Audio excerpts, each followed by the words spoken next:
নবীর উম্মতি যদি মরণের 1 বছর আগে তওবা করে আমি আল্লাহ পিছনের সব গুনাহ মাফ করে দিব।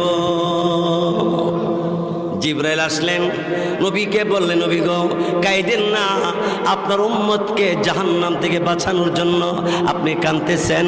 আল্লাহ রাব্বুল আলামিন আমাকে সংবাদ দিয়ে পাঠিয়েছেন, আপনার উম্মতি যদি মরণের 1 বছর আগে তওবা করে আল্লাহ তাআলা পিছনের সমস্ত গুনাহ খাতা মাফ করে দিবে।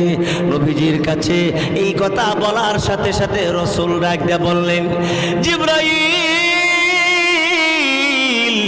1 বছর আমি মানি না, কারণ 1 বছর আগে তওবা করলে মরণের পিছনের গুনাহ আল্লাহ মাফ করে দিবে। 1 বছরের ভিতরে আবার যদি গুনাহ করে রে, গুনাহ লইয়া জাহান্নামে যাবে, আমার উম্মতে সইতে পারবে না। কবরে 99টা সাপ কামড়াবে, আমার উম্মতে